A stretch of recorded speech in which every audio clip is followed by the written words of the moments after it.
인건비 벌어가기를 하고 있다면 이 영상을 3번 이상 보세요. 나는 장사만 할 사람이 아니라면 이 영상의 핵심 포인트를 짚으세요. 월 3천만 원을 진짜 벌어보고 싶다면 이 영상에서 하는 이야기를 꼭 믿으세요. 반드시요.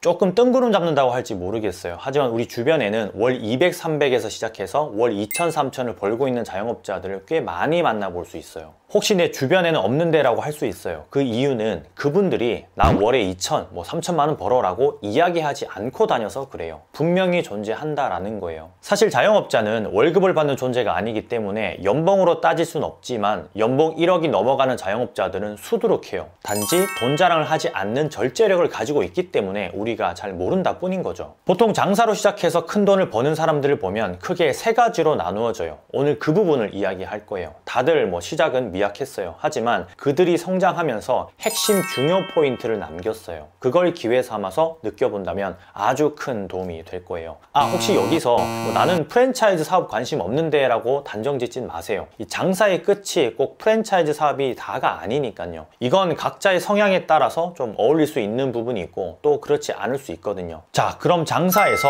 사업으로 다들 어떤 방식으로 이 세상을 살아가고 있는지 한번 같이 알아볼까요?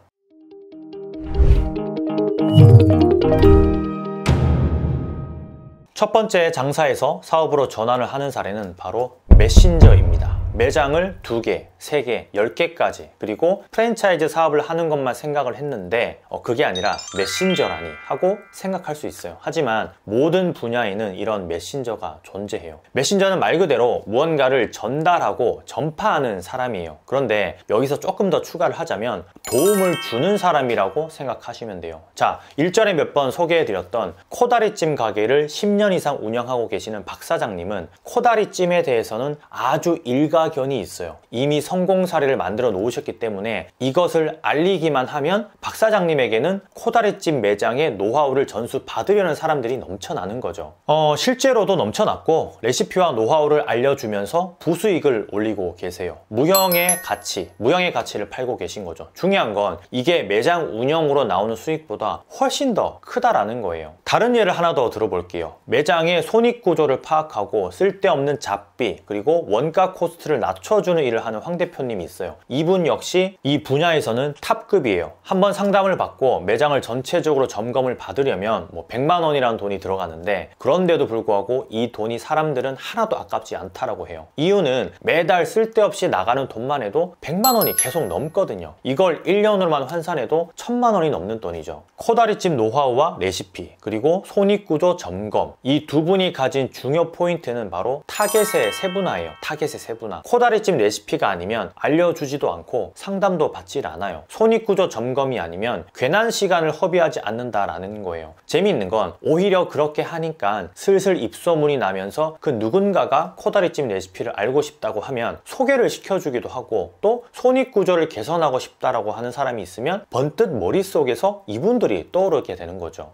메신저는 그 누구나 할 수 있어요. 본인이 가진 노하우를 잘 전달만 할 수 있다면 말이에요. 얼마 전 IFS 박람회에서 상담을 해주다가 어느 한 젊은 친구의 물음에 좀 헛웃음이 난 적이 있는데 대뜸 질문이 이랬어요. 권프로님처럼 되려면 무슨 자격증을 따야 됩니까? 재미있죠? 물론 충분히 할 수 있는 질문이었지만 최근 Z세대들을 좀 투영하는 모습을 보고 조금은 씁쓸하기도 했어요. 누구나 다 태어나면서 건물주가 되고 싶어 하고 누구나 다 한 번에 좋은 위치, 좋은 자리에 올라가고 싶어 해요. 코다리찜 사장님도 10년을 넘게 매장을 운영하면서 사례를 만들었고 손익구조를 개선해주는 능력을 갖춘 황 대표님도 직접 본인의 매장을 끊임없이 탐구하고 주변 동료들의 가게를 손수 도맡아서 도와주다 보니까 생겨난 능력들인 거예요. 하루아침에 이 모든 게 될 수는 없다라는 거죠. 상담을 했던 그 친구는 무언가 자격증이 있으면 메신저가 되는 건 아닐까 하고 저에게 물은 거였어요. 그래서 이해하기 쉽게 설명을 하고 좀 돌려보냈는데 아직은 좀 미래가 창창한 친구라서 어떻게 보면 방구석에서 아무것도 하지 않고 틀어박혀서 그렇게 있는 친구들보다는 낫다라는 생각이 들더라고요. 어쨌든 외식업에 관심이 있고 그래서 박람회에 참석을 했으며 용기 있게 질문을 던진 것이기 때문에 칭찬받을 만한 거죠. 그런 부분들은 말이에요. 자, 그럼 두 번째, 장사에서 사업으로 전환을 하는 사례를 말씀드릴 건데, 이건 최근에 유튜브가 범람하면서 많이 생겨난 부업의 한 종류예요. 직종이기도 하고요. 네, 바로 창업 컨설팅이에요. 창업 컨설팅.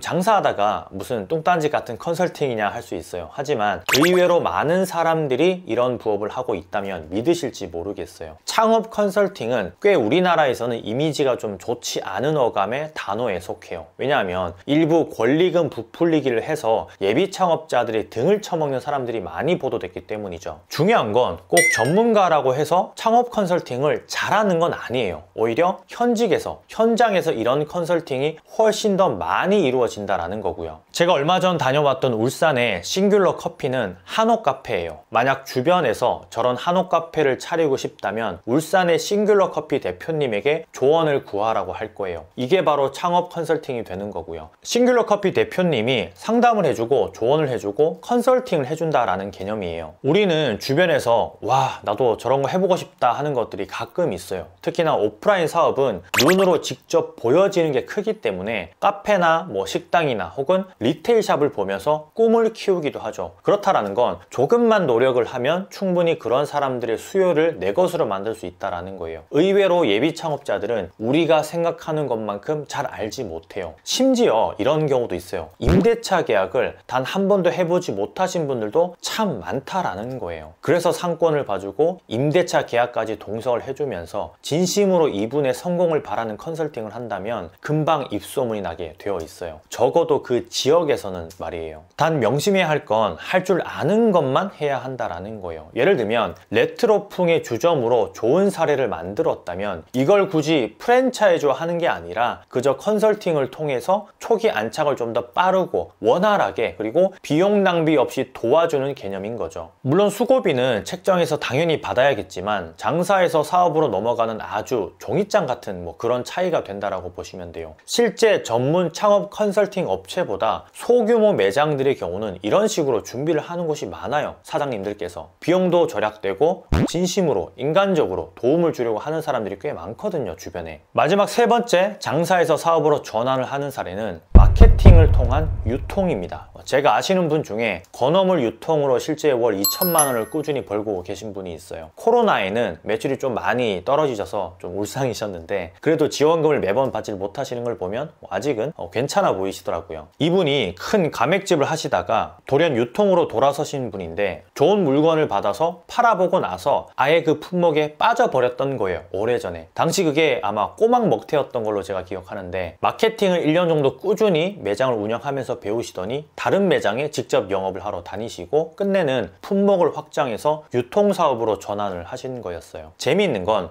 저도 비슷한 사례가 있는데요. 오래전이지만 매장 화구에서 떨어지는 기름바지 제품의 성능이 좋아서 주변 사람들에게 좀 추천을 해주고 사용하게 했더니 너무 반응이 괜찮더라고요. 그래서 아예 그걸 대신 판매해준 기억이 있어요. 이것 외에도 저렴하지만 퀄리티 있는 로고를 제작하는 대표님과 협업을 한 적도 있고 또 저는 프리미엄 아기포를 대량으로 소개시켜주면서 수익을 올렸던 기억이 있어요. 이처럼 유통 카테고리는 마케팅 싸움, 영업의 전쟁이라고 불려지는 카테고리인데 조금만 본인이 마케팅 능력이 있다면 장사 수완이 있다면 매장에서 개별 손님을 상대하는 게 아니라 좀 더 큰 업체를 상대하는 것도 아주 좋은 방법이에요. 이게 처음부터 유통으로 뛰어들 수 없는 이유가 경험이 없기 때문인데 장사를 하면서 식품 유통에 대해서 어느 정도 알게 되고 그러면서 접하게 되는 계기가 되시는 분이 참 많았어요. 한 가지 제 사례를 더 말씀드리자면 예전 건강식품 유통 경로를 파악하고 나서 포도즙 비슷한 과일 건강식품으로 큰 재미를 본 기억이 있는데 장사라기보다는 얼만큼의 마케팅 능력을 가지고 있느냐에 따라서 사업으로 구분되어지는 부분이기 때문에 나름 매력이 있다고 생각하시면 좋을 것 같아요. 제가 운영하는 똑똑한 사장들의 모임 카페에서는 매달 세미나를 진행하고 있어요. 이번 세미나의 주제가 장사에서 사업으로인데 지난 콘텐츠 콘텐츠에서도 제가 말씀드렸지만 사실 여기에는 뭐 프랜차이즈 사업, 그리고 뭐 전수 창업, 또 유통 사업, 1인 기업을 하시는 분들이 거의 대부분이에요. 그러니까 첫 도약을 어떻게 할지 좀 막막하신 분들이 있다면 오셔서 도움을 받으시면 좋을 것 같아요. 저도 뭐 세미나를 하는 이유가 배우기 위해서 하는 거거든요. 고정 댓글에 링크 적어 놓았으니까 참고하시면 좋을 것 같아요.